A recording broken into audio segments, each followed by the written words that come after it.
एक गांव में नदी के किनारे एक खेत था जहां एक किसान रहता था और नदी की दूसरी तरफ एक पेड़ था जहां बहुत से पक्षी रहते थे। उन्हीं पक्षियों में एक चालाक चिड़िया भी थी जो सभी पक्षियों का नेतृत्व करती थी। हर साल किसान अपने खेतों में अनाज बोता, लेकिन पक्षी कुछ दाने खा जाया करते थे, जिससे किसान की पैदावार में कमी हो जाती। किसान ने पक्षियों से परेशान होकर उन्हें पकड़ने की योजना बनाई और खेत में जाल बिछाकर बैठ गया। चालाक चिड़िया उस वक्त कुछ पक्षियों के साथ दूसरे खेत भ्रमण करने गई हुई थी। किसान ने जाल के बीच में अनाज के दाने डाल दिए थे, जिसे खाने के चक्कर में वहां मौजूद पक्षी एक एक करके फंसते चले जा रहे थे। देखते ही देखते वह अपनी चाल में कामयाब होने लगा। किसान ने खेत के आसपास के ज्यादातर पक्षियों को अपनी टोकरी में कैद कर लिया और बदले की भावना से उसने सभी पक्षियों को गांव से कोसों दूर ले जाकर एक जंगल में छोड़ दिया और वापस आकर अपने खेतों में फसल बोने लगा। चालाक चिड़िया अपने साथी पक्षियों के अचानक गायब हो जाने से चिंतित थी। चिड़िया ने अपने मीठे स्वर से जोर जोर से आवाज लगाना शुरू कर दिया। उसकी आवाज सुनते ही आसपास मौजूद बचे हुए पक्षी इकट्ठे हो गए। चिड़िया ने सभी पक्षियों को आगाह करते हुए कहा, इस इंसान ने हमारे सभी साथियों को पकड़कर कहीं दूर भेज दिया है और बचे हुए पक्षियों को भी फंसाने के लिए जाल बिछाया है। इसलिए हमें यह इलाका छोड़कर अपने साथियों के पास जाना होगा, लेकिन हम नहीं जानते कि इसने हमारे साथियों को कहां भेजा है, इसलिए हमें इसका पता लगाना होगा। चालाक चिड़िया ने कुछ पक्षियों को किसान के जाल में फंसने के लिए जानबूझकर भेज दिया और जैसे ही किसान उन्हें अपनी टोकरी में डालकर ले जाने लगा, चालाक चिड़िया भी बाकी पक्षियों के साथ उसके पीछे पीछे उड़ने लगी। किसान अपनी मोटरसाइकिल से उसी जंगल पहुंचता है जहां वह पहले भी पक्षियों को छोड़ने आया था।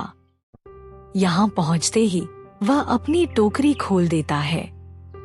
टोकरी खुलते ही कैद पक्षी हवा में उड़ने लगते हैं। चालाक चिड़िया को हवा में उड़ रहे पक्षी पहचान लेते हैं और उसके पास आकर उड़ने लगते हैं। जंगल में पहले से मौजूद पक्षी चालाक चिड़िया से बताते हैं कि उन्हें इस जंगल में बहुत अच्छा लग रहा है और यहाँ खाने की भी कोई कमी नहीं है। चालाक चिड़िया अपने साथियों से मिलकर बहुत खुश थी। उसने तय किया कि अब वह किसान के खेत पर वापस लौटकर कभी नहीं जाएगी और अगले ही पल चिड़िया अपने दोस्तों के साथ जंगल की हरियाली के बीचों बीच फुदकने लगी। किसान सारे पक्षियों को जंगल भेजकर बहुत खुश था। उसे लग रहा था कि अब उसकी फसल को कोई नुकसान नहीं पहुंचाएगा, लेकिन उसका भ्रम टूट गया जब उसने अपनी फसल की पैदावार देखी। फसलों को कीड़ों ने नष्ट कर दिया था। किसान को कुछ समझ में ही नहीं आ रहा था, क्योंकि इस बार उसकी फसल हर बार से ज्यादा बर्बाद हुई थी।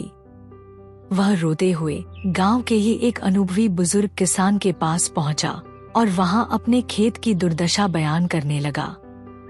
बूढ़ा किसान हंसते हुए बोला, तुमने अपने खेत के रक्षकों को ही हटा दिया तो कीड़ों से तुम्हारे खेत को भला कौन बचाता? किसान ने रोते हुए कहा, मैं आपकी बात समझा नहीं।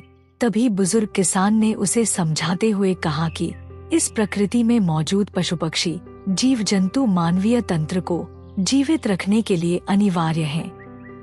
जिन पक्षियों को तुमने कैद करके अपने खेत से दूर भेज दिया, वही पक्षी तुम्हारी फसलों को कीड़ों से बचाते थे। तुमने पक्षियों को खेत से हटाकर प्रकृति का नियम तोड़ा है, जिसकी सजा तो तुम्हें मिलनी ही थी। अब तुम्हारा एक ही प्रायश्चित है, दोबारा पक्षियों को बुलाने के लिए अपने खेत में कुछ फलों के पेड़ लगाओ, जिससे पक्षी पुनः तुम्हारे खेत के आसपास पहुंच सकें और आगे से कीड़ों से तुम्हारे फसलों की सुरक्षा हो सके। किसान को अपनी मूर्खता से बहुत पछतावा हो रहा था। वह जंगल से सभी पक्षी तो वापस नहीं ला सकता, लेकिन उसने अपने खेत के आसपास पक्षियों के लिए कई घोंसलों का निर्माण कर दिया और पक्षियों के आने का इंतजार करने लगा।